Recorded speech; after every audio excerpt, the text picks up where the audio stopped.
Баршаңызға қайырлы күн, каналыма қош келдіңіз. Бүгін сіздерге өте оңай жасалатын әрі тойымды барлық тағам түрлерімен сәйкес келе беретін өте керемет салат түрін ұсынамын.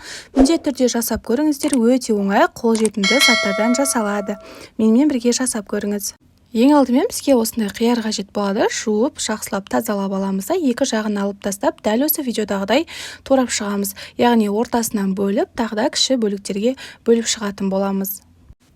Жақсылап турап болғаннан кейін бөлек бір ыдысымызға салып қоямыз. Екінші кезекте бізге осындай тәтті бүріш қажет болады. Менде екі түрлі түстен болғандықтан мен жартысынан қолданатын боламын. Осылай соломка етіп жақсылап турап шығамыз. Сіздер өз қалауларыңызша бір түрін ғана қолдансаңыздар болады, бірақ та екі түрінен қолдансаңыздар өте әдемі, дәмді болып шығады. Өте оңай, тез жасалатын салаттардың бірі. Осыдан кейін бізге қызанақтар қажет болады. Жақсылап жуып, осылай ортасындағысын алып тастаймыз. Пышақтың көмегімен осындай үлкен бөліктерге кесіп шығатын боламыз.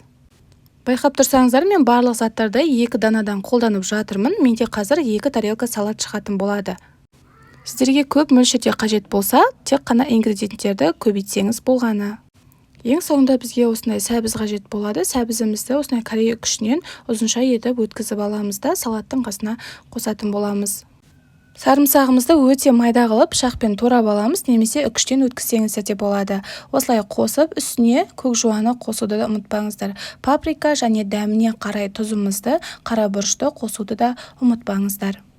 Немесе өзіңізге қалаған приправаны қоссаңыздар да болады. 2 ас қасық сұйық майымызды құйып, және 2 ас қасықты толтырмай, соя соусын қойып, жақсылап араластыратын боламыз.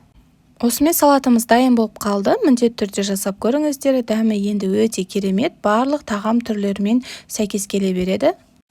Үйіңізге аяқ астынан қонақ келген жағдайда дәл осы салатты жасап көріңіз. Барлығына ұнайтынына сөзсіз.